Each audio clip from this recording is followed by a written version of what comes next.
joining us now is Zoe, and I'm smiling because Zoe is also with Sophie. Welcome, Zoe. How are you? I'm great. How are you, Donna? I'm doing well. Say hi.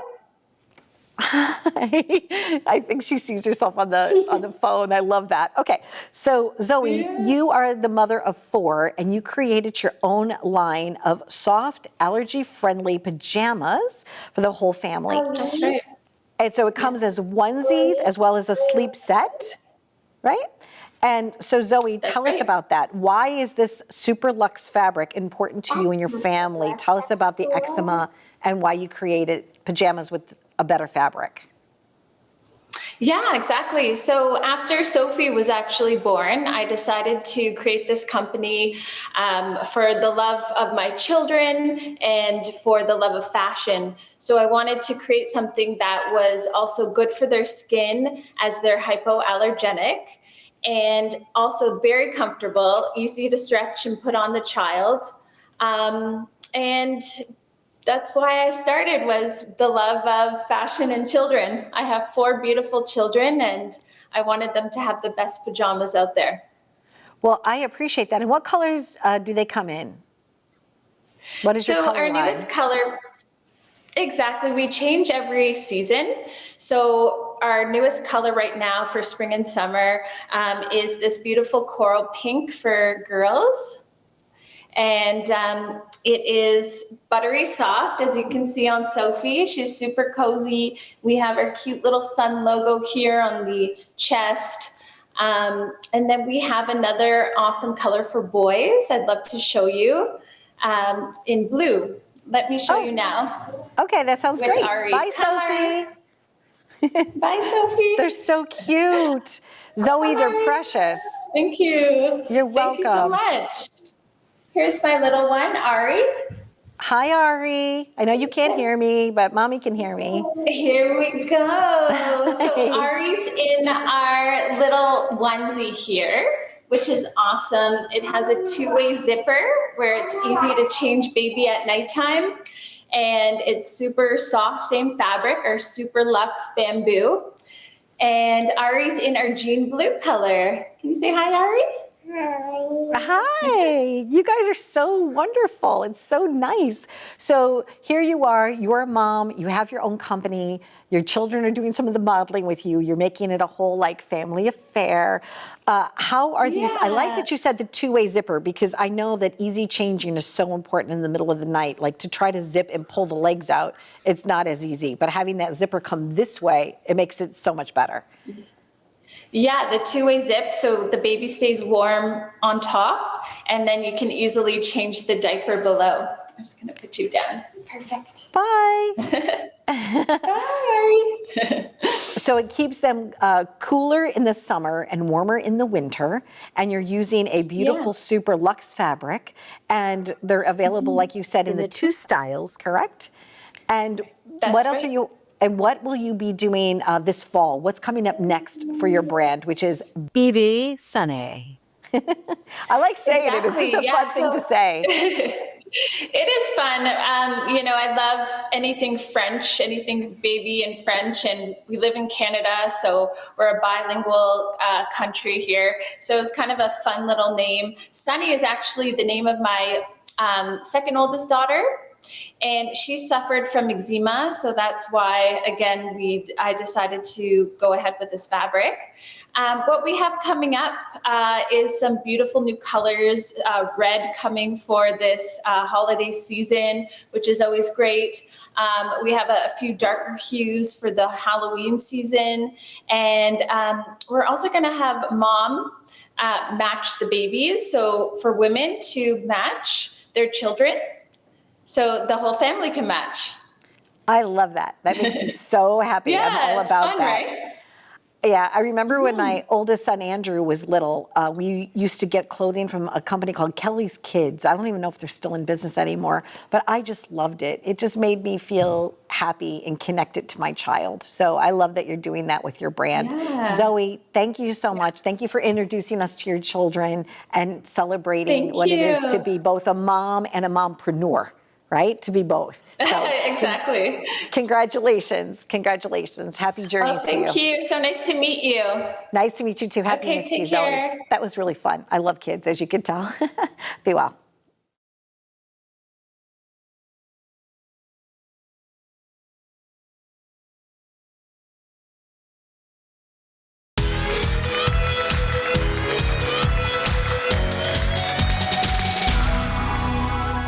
Joining us now is Natalia, and she is a registered nurse, and she is the founder of Sniffle Buddy. Welcome to the show. How are you? Hi, I'm good. Thank you for having me. Oh my gosh. Okay, so you created an opportunity based upon when you were also like in ICU. You were in a crisis situation, and all of a sudden you decided to create something that helps children learn how to blow their nose. But why is Sniffle Buddy so important? What was that moment like? You had 3 kids, they're all under 4. What happened? What happened, and why this was so important to you? So I have 3 kids, and my 2 daughters have had respiratory struggles. So I've watched literally an innocent runny nose lead to ambulance rides, time in the hospital, time in the ICU. And, kids struggle to blow their nose because they can't see air. So you tell them to blow harder. They don't really know what that means. So when my girls were sick, they would get a runny nose, congestion. It would just turn for the worse. And I thought there has to be something, a tool to teach kids this important skill. And when I searched for one, I found nothing. So Sniffle Buddy was born. Okay, and so walk us through, what is it that you created? So I have it here, and I'll show you. Okay. So Sniffle Buddy is this plush, cute little bear right here, and he has a magic sniffle wand. And when kids blow through the wand, the confetti swirls, giving them instant feedback of how to move air out of their nose. So they practice with the sniffle wand. They have a fun bear to play with. There's a tissue on here that you can take off so they can really practice blowing their nose for real. And then I wrote a storybook to go along with it. And I can do a quick demo so you know what I mean. Yes. And you see the air moving. Yes, absolutely. So show me that again. Demonstrate that again for me, Natalia. So are you closing one Sure. nostril and blowing with the other So nostril? so the great thing is it teaches kids the proper way to blow your nose, which is one nostril at a time.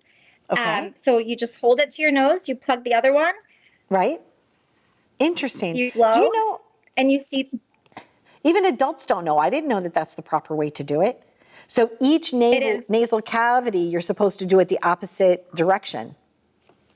One No one nose, one taught me nostril that. at a time. I, Yeah, 'cause blowing I too need the hard, Sniffle yeah. Buddy. Yeah. Okay, because blowing too hard, right, isn't the proper Yeah. way. Right, because it can push congestion back deeper into the sinuses and cause all sorts of problems. That is so interesting. What made you decide to go into nursing in the first place, Natalia? What was the calling on your heart? So I have been in healthcare for 20 years. I've been a nurse for 10. Prior to that, I did cardiac ultrasounds for the heart, and I've taken care of people my entire life. I'm the oldest of 6 kids. So I've just always loved helping people. And when I was doing ultrasounds, people would ask me questions, and I would always joke and say, I'm not a nurse, I don't know. So I just felt like I had to do more with my gifts and with my talents. So I decided, to go back to nursing school. What has been the response to your Sniffle Buddy? It's been wonderful. I've gotten nothing but amazing feedback, all the way from why didn't this exist before to I wish I thought of that. Some of my nursing colleagues are like, why didn't I think of that? So the response has been wonderful. I remember learning how to do like CPR on like Annie, the dummy Annie, or things like that, right? And sometimes people just need that visual demonstration. And I think Sniffle Buddy does that perfectly well. Even in classrooms, I think it could be in a preschool. It could, really be helpful to so many people. I see so many opportunities for Sniffle Buddy to go everywhere around the globe, actually. Yeah, and I'm so glad you said that. And I've sent samples pretty much all around the globe, from Malaysia to Australia, East and West Coast, just getting the word out there that there's this great tool for kids and adults if they struggle to blow their nose. Yeah, absolutely. I was just laughing. Absolutely. I used to work for Barnes Hospital in the marketing department in St. Louis, Missouri, and they had they combined with the children's hospital that was there. And so oftentimes, so many things are so fearful for children, right? And if they have that companion or somebody that they can relate to, like Sniffle Buddy, right? It makes the whole world a lot less scary. So congratulations to you and happiness to you and to your children. I love having mompreneurs on the air. So I thank you so sincerely for sharing your journey and your joy today with us. Thank you so much. Thank you for having me. You're welcome. You're welcome. Clever, wonderful, impactful, making a difference in the lives of others. We thank Natalia today from Sniffle Buddy. Thanks so much. Thanks, Donna. You're welcome. Bye-bye. Bye-bye. Yeah, that's a great product. We have a lot of parents here, a lot of parents with young children under the age of 5. I think that this is a clever, very important product. Thanks for watching.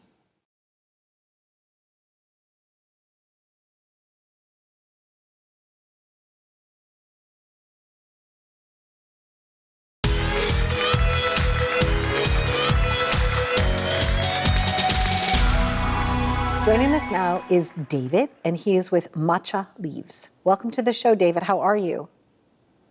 Great. Thank you very much. Thanks for having me. You're welcome. Can you tell me about your beautiful family history that goes back over a century? Tell us about the origins of your family in relations to this. Actually, it's the partner farm in Uji, Kyoto. I was born in Japan, and I came to US 1984. So I'm living here over 40 years, and I have been always loving drinking Japanese tea.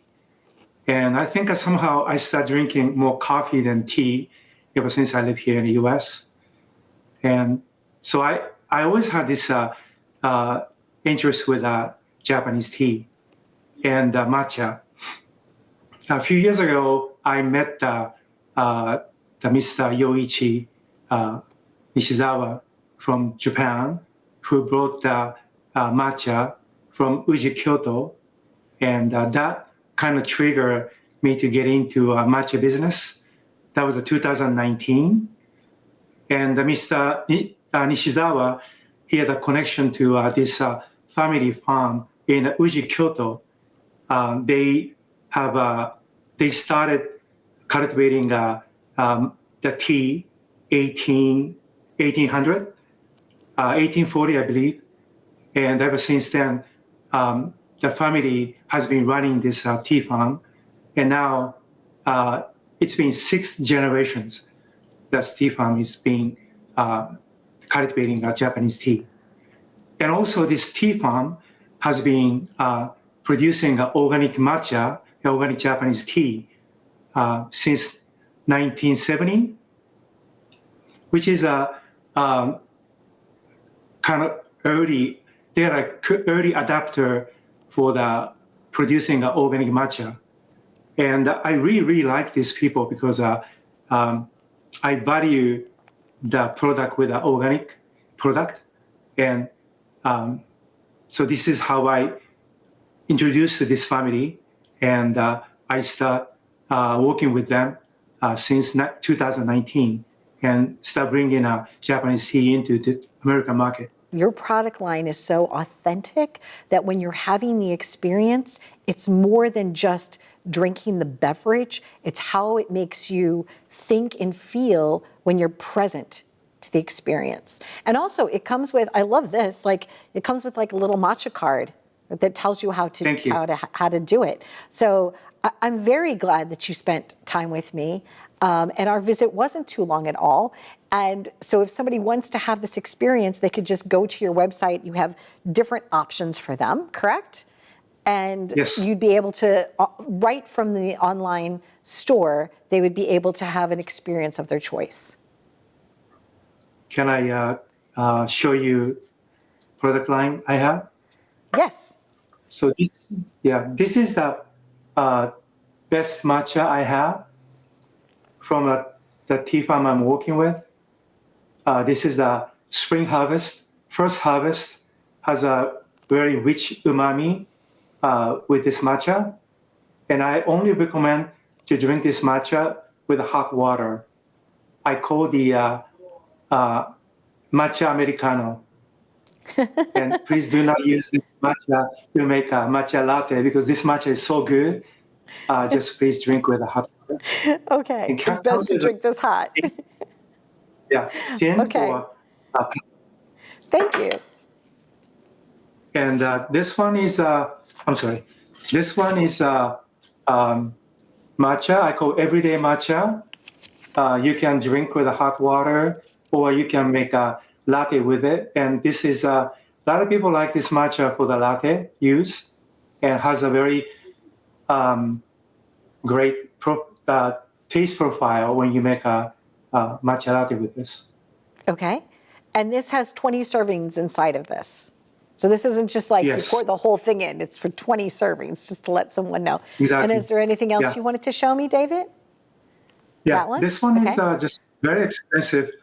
So I only have a 30 gram, which is about 13 servings. Yeah, Okay. that was the only choice I could do because otherwise the product become very expensive. So I reduced the amount with that product. And also I have this one is hojicha. So hojicha is basically same idea like a matcha. Okay. The matcha is after you harvest the tea, they steam and dry and then mill. That's a matcha powder. And the hojicha is after they harvest, they roast the tea leaf, then they mill the tea leaf. So this is Amazing. it's not a green powder, it's a brown powder. And also this one has a different profile, has more earthy tasting profile.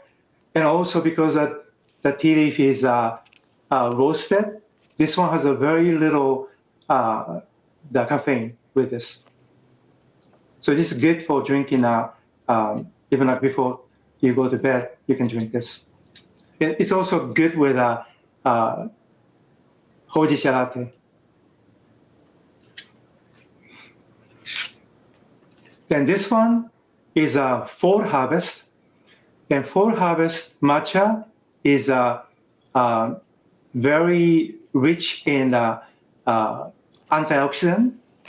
So, but fall harvest is a little bit bitter.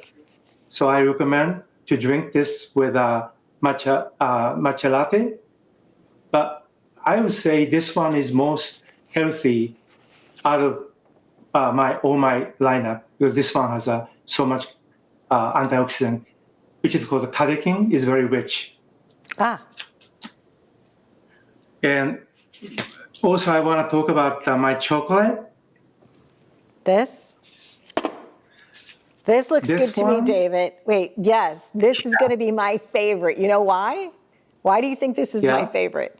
Yeah, it's It's from matcha. Hawaii? It's it's coconut, matcha, macadamia, white chocolate. I have been Yeah. waiting for this. So the end of my shoot day today, David, this is going to be my treat. This Right. is my Yeah. treat. I can't wait for having this. This looks really Yeah. good. So this is from Maui, Hawaii, and there's Okay. this family kitchen from Maui. I haven't met them, but this is a shortcut family. They've been making a different chocolate lineup, and I collaborate with them. I sent them my Momo matcha and made this chocolate. And just want to show you inside. It's a very beautiful That is pattern. very beautiful. Macadamia nuts. I And inside the thank you. package, Yes. there's a story about the tea farm I'm working with. Okay. This is lovely. And I last, enjoyed visiting with you, and I know you have one more last thing. What was the last thing you wanted to show me? yes. So this one is it's a dark chocolate with matcha, and this is a fine and roll. They're based in Brooklyn, New York, and this is a mid-sized chocolate factory. They're also very they're very into making a chocolate sustainable way, and their product lineup is beautiful. And I collaborate with them. I send my Momo matcha, and I made this chocolate. This one is a dark chocolate with a matcha. So dark chocolate, cacao, and matcha, they both have an antioxidant. So I double down matcha and cacao, but still makes a very great chocolate. Thank you so much. And David, I wanted to tell you how much I appreciate the fact that you also sent our studio all these wonderful products. I'm excited to be able to celebrate them and to share them with our crew here and our team. That was very kind of you. So thank you so much for spending today with me and talking to me about this. So all they need to do is they could follow you at MatchaLeaves, right? MatchaLeaves.com. Yes. Okay. Thank you, David. Thank you so much for joining us today. Thank you. Thanks for your time and appreciate it. You're welcome. I appreciate you very much. I wish you all the best. Happy journeys. Okay. Thank you. You're welcome. Be well. Bye. Bye. I find this knowledge fascinating. You know, the team that he's been working with goes way back to the 1800s.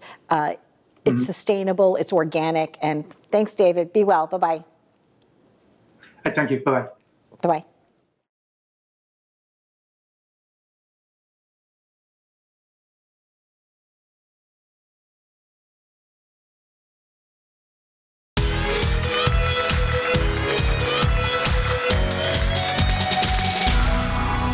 Joining us now is Inez Nemeth, and she is going to be talking to us about her wonderful designs that she upscales. Something that we have in common is that her grandmother helped her learn to sew, and so did my grandmother. She helped me learn how to sew.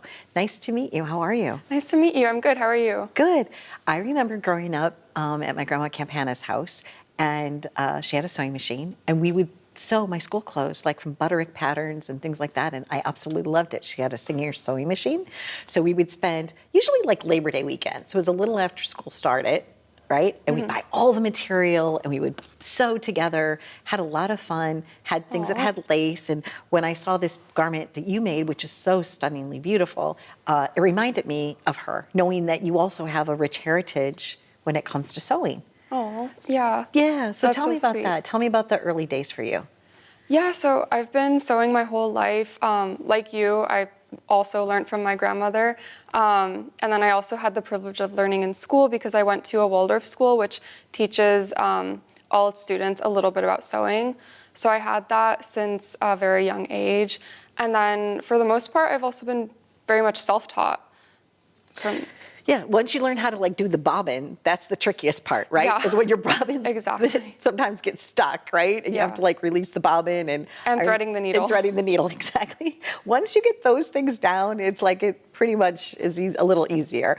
So what made you decide to use sustainable fabrics to upcycle things?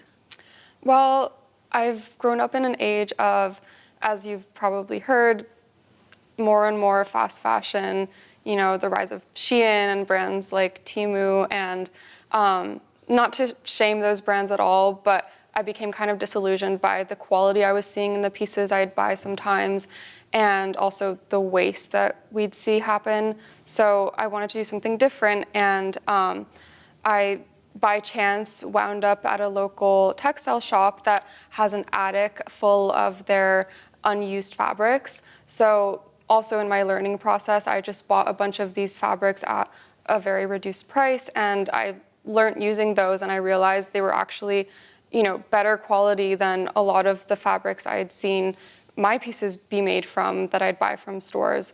So that was kind of my inspiration. And then also, you know, you can find incredible vintage lace fabrics and other materials at other local vintage shops, and it just amazes me every time the quality that you can find old materials are made from.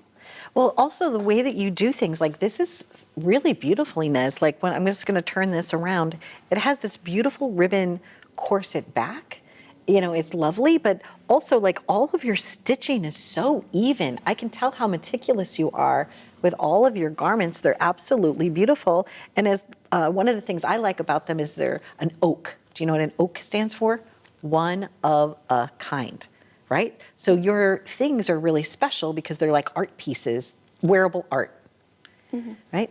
Tell me about the bag that you brought today too. What is that fabric originally? So this is upcycled upholstery fabric from that store I was mentioning, and it is called the origami bag. It is one of my favorite patterns to make because it actually involves folding the bag like an origami piece, and it's just really fun, and yeah. It's lovely. I think it's a great everyday accessory. It isn't a beautiful thing. What do you remember sewing garments that you would also wear back in the day? Like, tell me about that. What was like one of the first things that you remember sewing and able, you know, to like wear to school or something?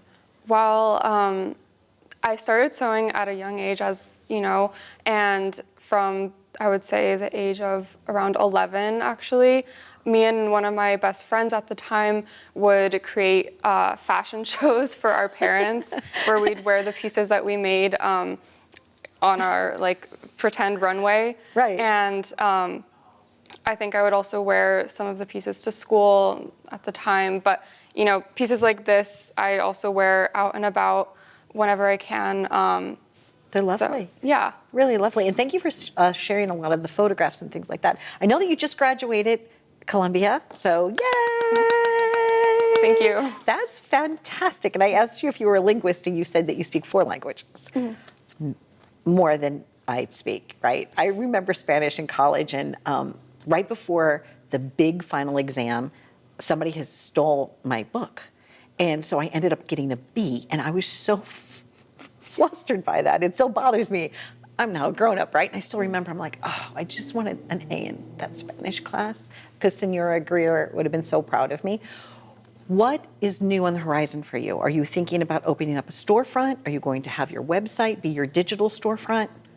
I think for now, yeah, I'm going to stick to the digital storefront, but I'm always looking to expand the brand, and I think my next step is to hire actual seamstresses to make more pieces for me, and you know, they will have more expertise, and eventually, yeah, opening a storefront would be the dream, but I'm not sure exactly when that will happen.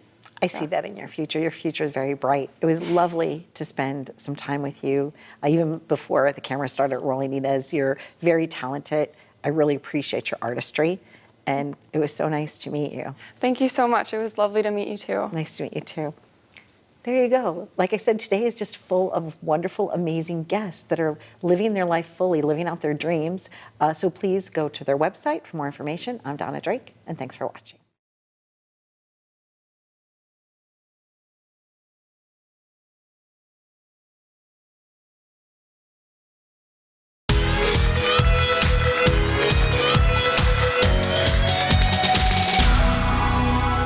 Today, we're going to Northport, New York on beautiful Long Island. Stay tuned for a very special interview.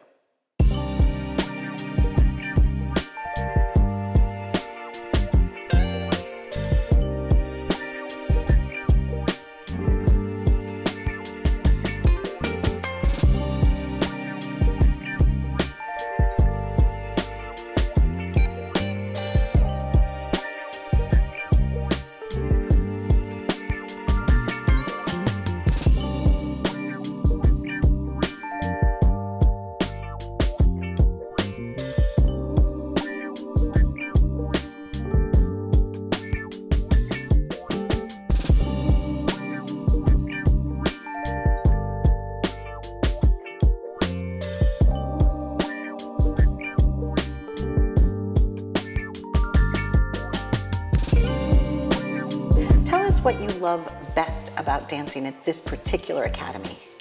I would have to say I love the girls. Everyone's just so sweet, and the friendships that I've made here, I know that they're going to last a lifetime. Now, do you do recitals at this school? Yes, we do a Okay. few shows. What are you looking most forward to this year? I'd have to say Nutcracker. It's my favorite out of all of them.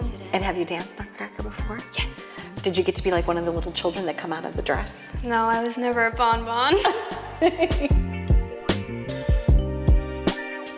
I've always known that ballet was a passion I had and that I wanted to continue dancing. And I would say what kept me feeling that way was the achievements in class, like hard work paying off. In third grade was when I got my split for the first time, and that was very exciting because every class I would stretch, and then finally I was able to do it, and that was very good. Now, is that on the ground or is that like airborne? On the ground first, but yeah. Got it. Left leg, right leg. Right leg. Which one? The right leg. The right leg. I remember taking cheerleading and I could get my right split. I could never get my left split. Still to this day, I probably cannot do my left split. Why ballet?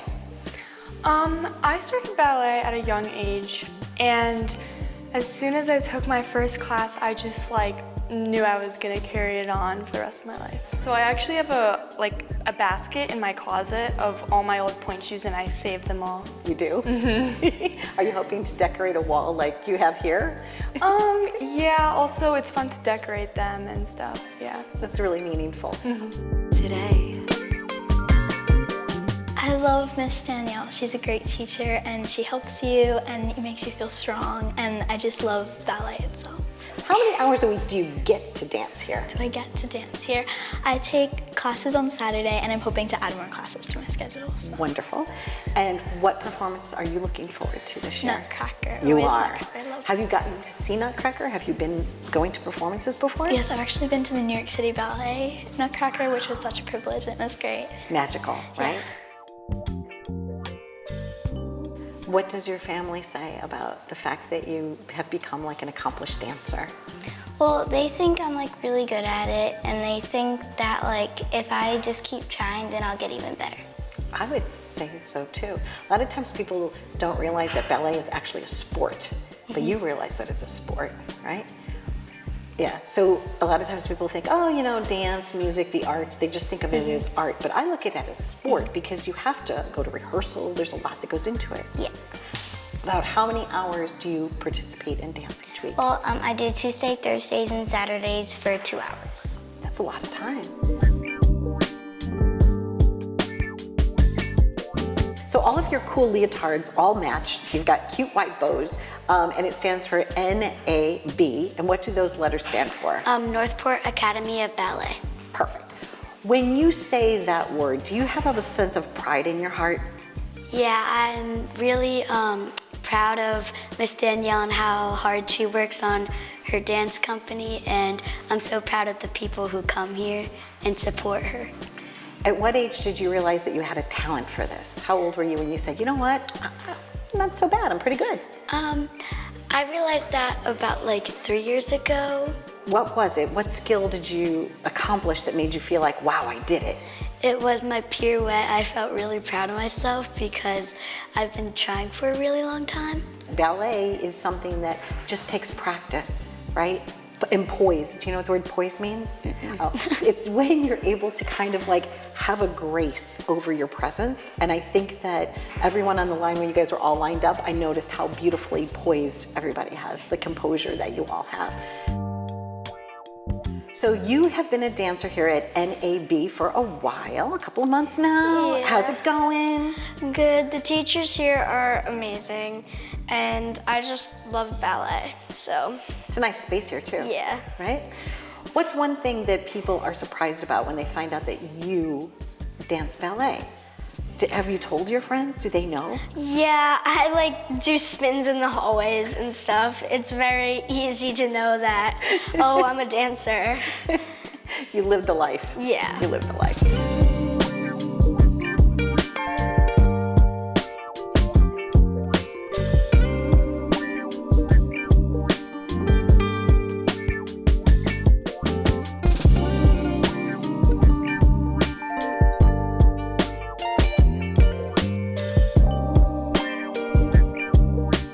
Today.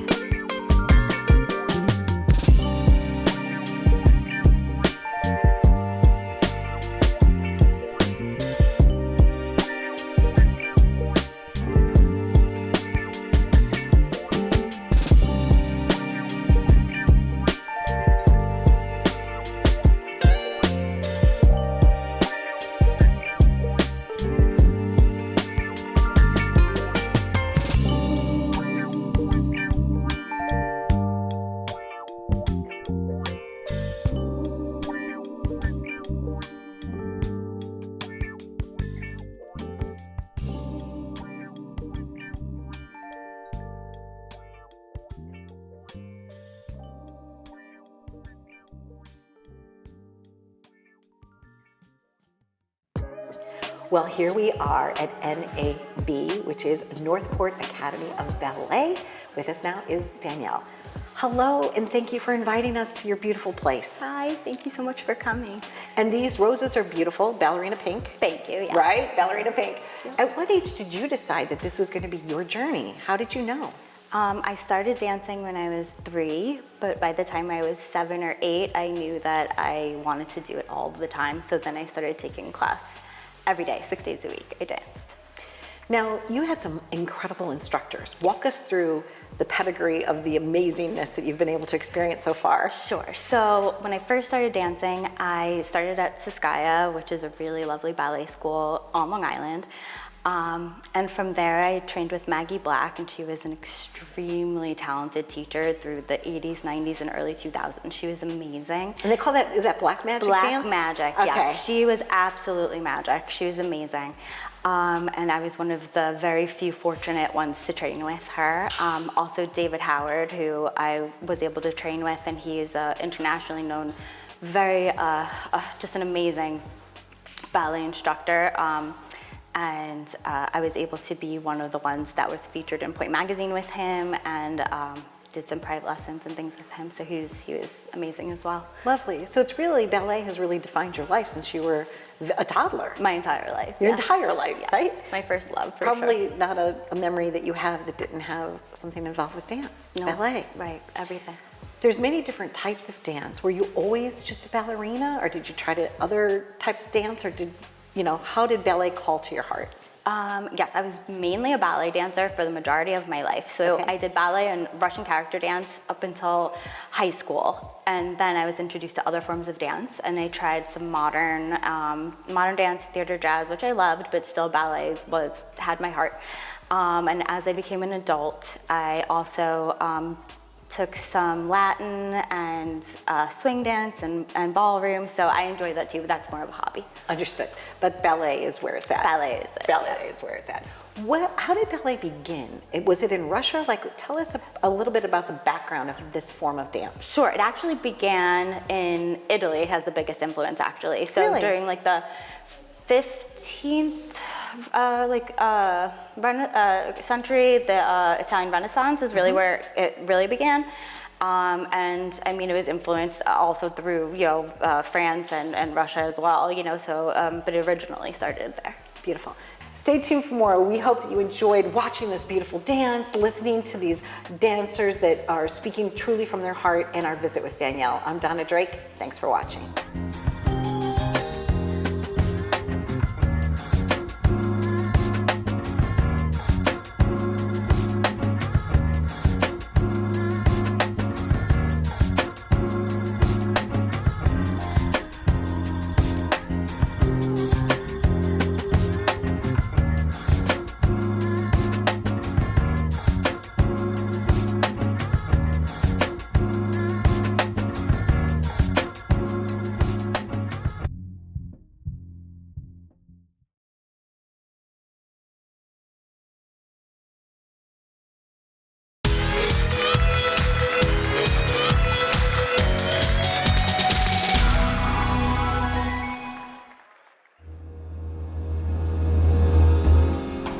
Well, we are here in one of my favorite places. We're in Saugus, Massachusetts.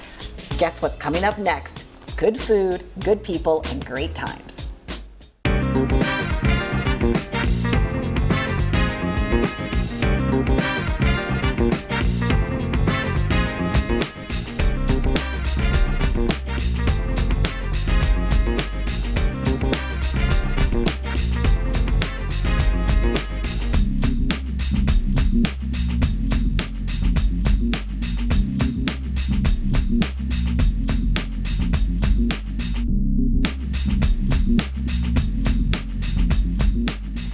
Here we are at the table with Angela. Not just any table, a very special table because it is in a restaurant named after my mother-in-law. Yeah. Rosaria.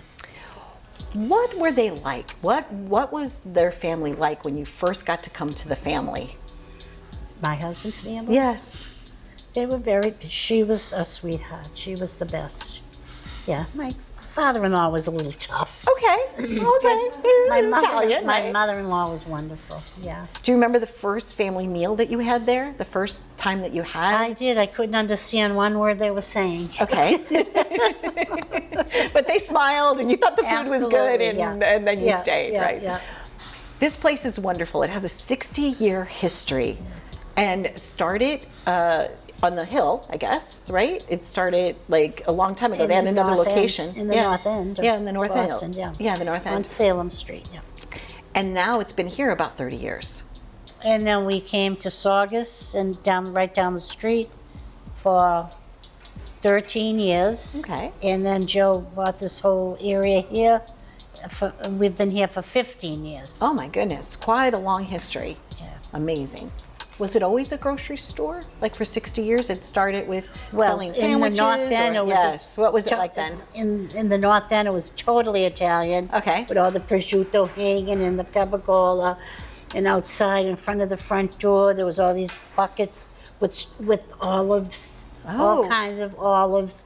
Everything was There. like that, yeah. Super fresh. I went downstairs and I looked around and I have to say that you have everything here. It's an experience, right? You walk through the door, your eyes are, all like aglow with everything that's here and everything's delicious. Everything's like fresh and beautiful and wonderful.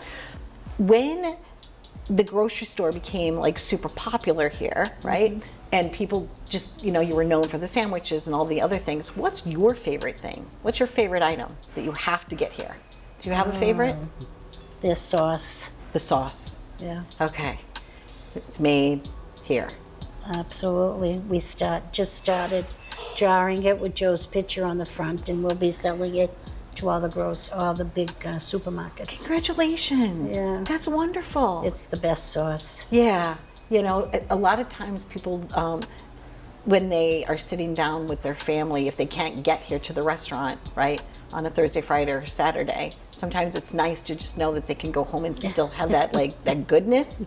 There's something about food, and food is love, right? It is. Food is truly love. And I think that in a busy paced environment now, it's important to go back to have those things, It is important, very important. Does it make you sentimental? Yeah. Yeah, you're sentimental Yeah. sitting here with me. I know. I could feel your energy, and I'm a very sentimental person, right? What's one of your favorite memories? Is there like a favorite memory along the years that kind of just touches your heart?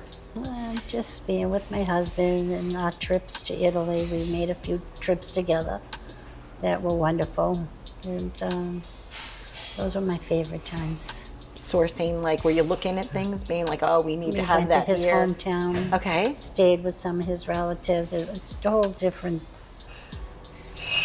way to live out there, And trying to bring some of that here. Yes. yeah. So, and I know that the normal sounds of like a restaurant, because you're doing a private party here, so people can actually many private parties. So bereavements or other things, Yeah, communions. we do communion, showers. Done many weddings outside. Nice. They love to go out in the patio and do the weddings. It's beautiful here. Yeah, we do a lot of functions. Yeah. Now I know there's two other people that we're going to be talking to. Who are we going to bring up next? My daughter and my granddaughter. Okay. So this is a tried and true, family-run business. It is, definitely. Means everything to you? Yes. My family whole means heart. everything to me. Yes, I know. Too. So, holidays, because you guys are making food and people are coming in and they're shopping and things like that. What are your holidays like? Do you guys actually get to sit down at a table and have a we meal? used to when my husband was here. All right. He required now it. we just pass out because we're so busy. Because you're making everybody else's holiday memories. I spend it with my granddaughters and my daughter. Yeah, well, I thank you, Angela. Thank you for inviting us to your thank home. you for coming. It's Thank you. it's lovely from the moment I just walked up, the grand staircase. Oh, yeah. It's a magical place here. Thank you. And I can't wait to eat. So stay tuned, because we're going to be trying the food. And I wish you could taste it. But we're going to be talking to Kara and to Nikki. Stay tuned.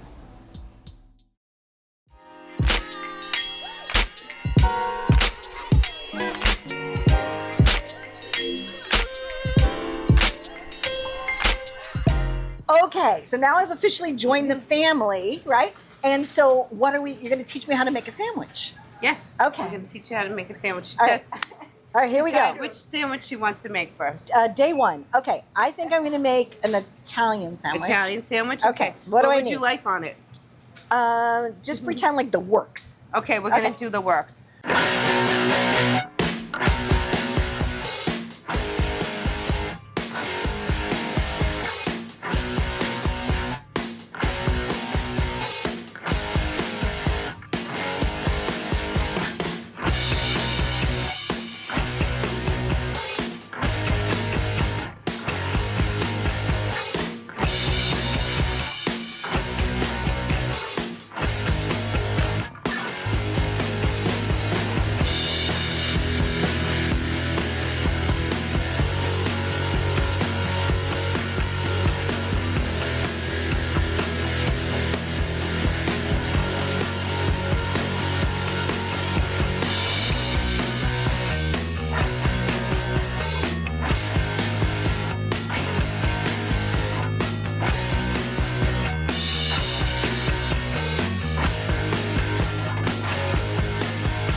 Today, we're in Massachusetts at FIXT. What's FIXT? You're going to want to know. Stay tuned.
We're back.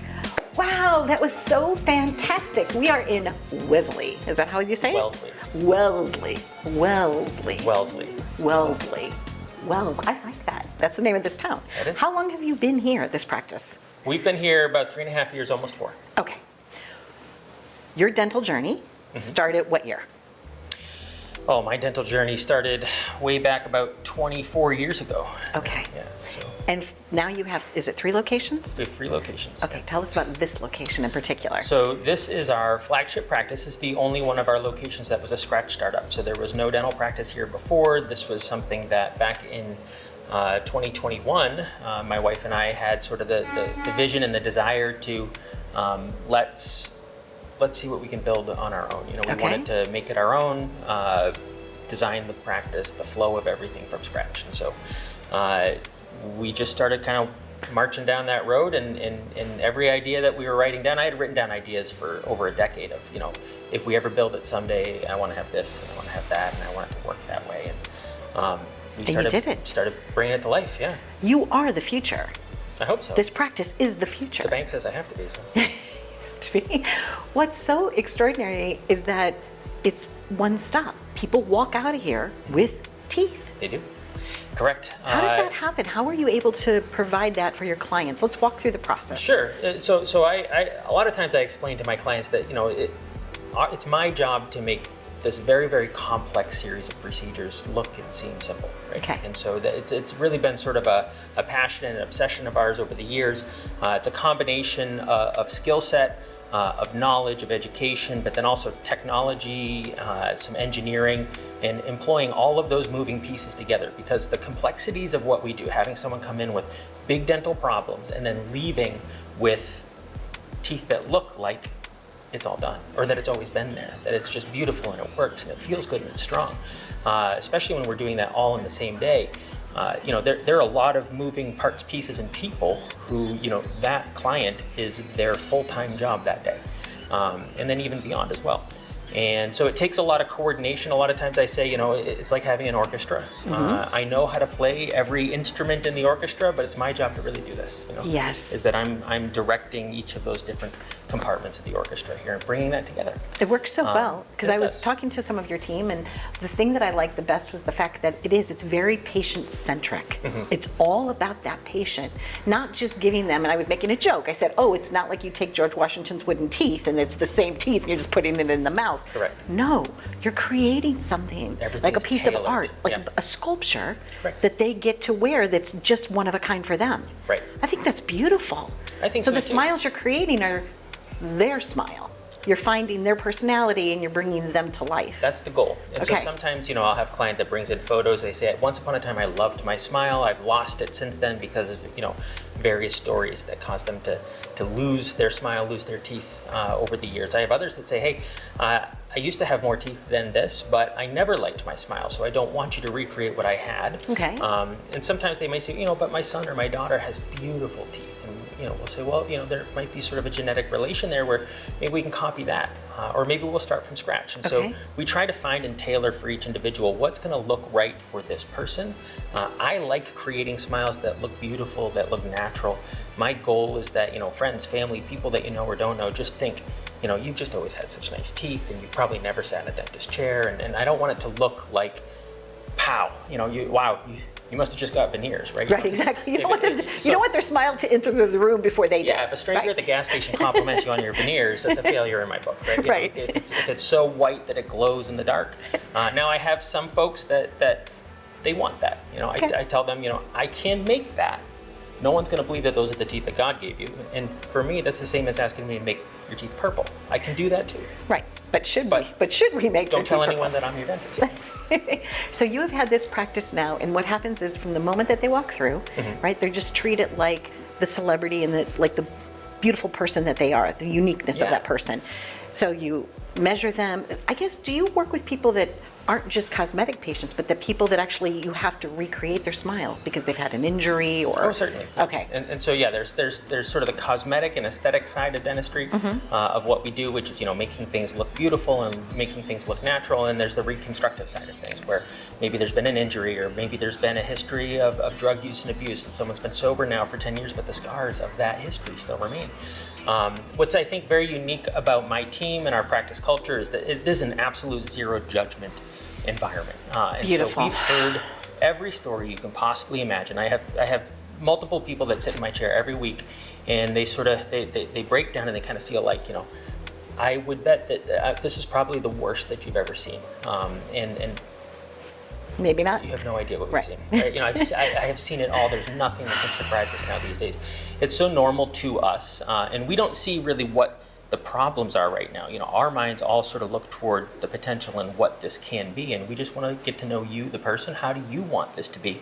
I'm going to draw the map that gets you from where you are to where you want to be. And right now you feel lost, or you feel like, I don't know if I could ever get to that destination. And so I say, one of the big jobs, especially in our first meetings, is, you know, I'm the map drawer, right? You know, I connect the dots from here to there.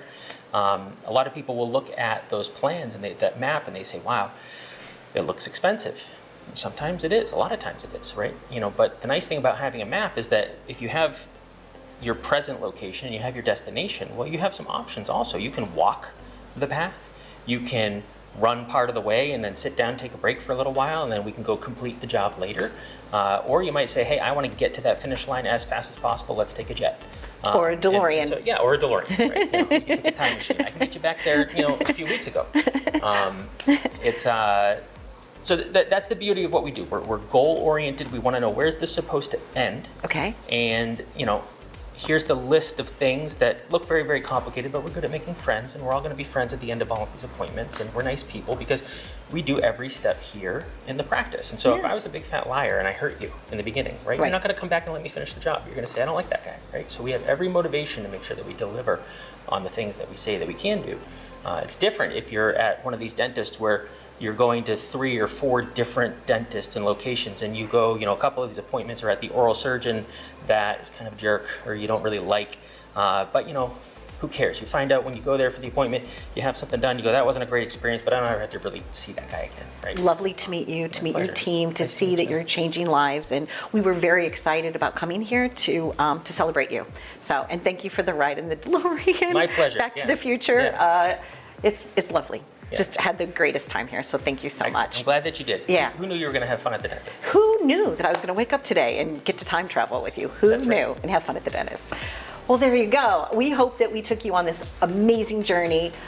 Google them, find them, follow all their socials. I'm Donna Drake. I had the best time here. Thanks for watching.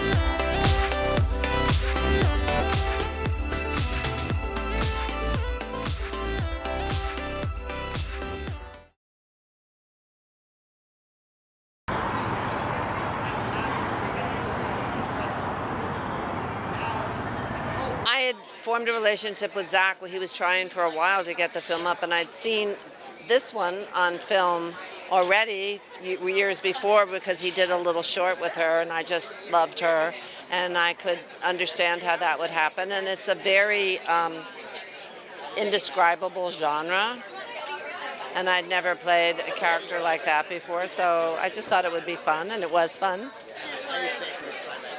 I try to always have a good time, but sometimes it's easier than others. And I think that Zach created a very safe atmosphere and very loving toward the crew and everybody. We were kind of a tight-knit, when you're doing a very low-budget film, people are there because they want to be there. They're not there for the money. And so you're already starting in a very special way.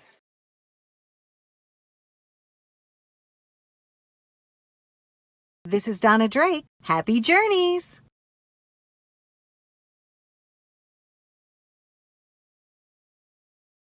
Take my hand, come with me, and we'll find better ways to be something much more. Live it up, live it up, live it up now.